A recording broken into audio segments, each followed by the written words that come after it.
ओकाड़ा में मौजूद एक ऐसा सरकारी स्कूल जिसमें जानवर फिरते रहते हैं। स्कूल का दरवाजा 24 घंटे खुला रहता है।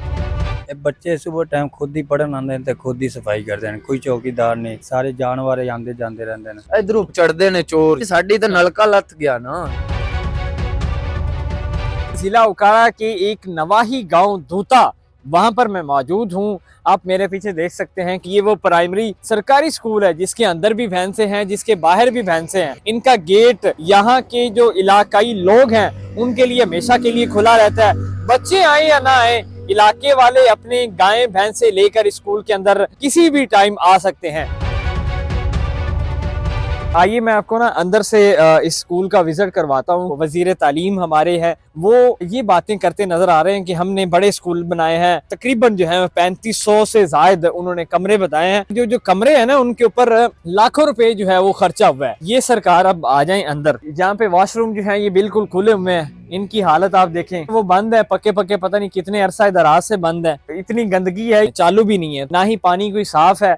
और ये टैंकी है पे ना भी कुछ स्टूडेंट अपना मुंह धो सकता है, ना पानी इस्तेमाल कर सकता है। हम यहाँ के मकामी लोगों से भी जानेंगे स्कूल के अंदर स्टूडेंट्स की जो है वो कितनी तादाद है, स्टूडेंट्स आते भी हैं या नहीं आते हैं। कि पंजाब के अंदर बड़े सारे ऐसे इलाके हैं जहाँ पर ये तकरीबन 5 से 6 बजे का टाइम है और ये खुला हुआ है। जानवर स्कूल के बाहर भी बंधे हुए हैं, तो क्या इंप्रेशन जाएगा। हम मकामी लोगों से जानते हैं कि उनका क्या कहना है।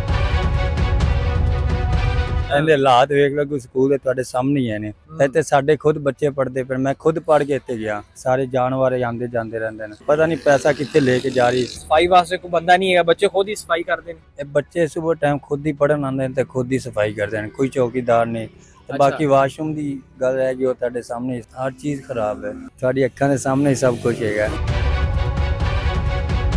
ये ताला लगा जाते हैं और जो बच्चे हैं बाद में खेलने वाले वो आते हैं और ताला खोल लेते हैं और खेलते हैं। फिर ये सफाई वगैरह के लिए कोई बंदा नहीं रखा हुआ इन लोगों ने? नहीं, इत्थे कोई नहीं है बंदा, बच्चे ही करते हैं। वॉशरूम वगैरह भी खराब ने, बाकी चीज़ां भी होना चाहिए बेहतर। ये तो हुण गवर्नमेंट नूं पता ही आ, गवर्नमेंट दे मास्टरां नूं पता। किन्ने कुछ उस्ताद इत्थे बैठे हुए इत्थे हुंदे ने 3-4 उस्ताद, सही पढ़ांदे ने, आके सही तादाद पढ़ांदे तो सही है ना, लेकिन माहौल भी बदलना चाहिए ना। ਅਸੀਂ ਬੱਚੇ ਪ੍ਰਾਈਵੇਟ ਗੱਤੀ ਹੈ, ਆਵਾਮ ਸਾਰੀ ਬੱਚੇ ਪ੍ਰਾਈਵੇਟ ਗੱਤੀ ਜਾਂਦੀ ਤੇ ਫਿਰ ਇਹ ਸਕੂਲਾਂ ਨੂੰ ਤਾਲੇ ਲੱਗਣੇ ਜਿਸ ਤਰੀਕੇ ਦੂਜਿਆਂ ਨੂੰ ਲੱਗ ਰਹੇ ਨੇ ਸਰਕਾਰੀ। ਇਹ ਪ੍ਰਾਈਵੇਟ ਹੋ ਜਾਸ ਫਿਰ ਵੀ ਬੱਚੇ ਇੱਥੇ ਪੜਨੇ, ਫਾਇਦਾ ਤਾਂ ਉਹਨੂੰ ਹੋਣਾ ਜੇ ਇਹਨੂੰ ਠੇਕੇ ਤੇ ਲੈਣਾ।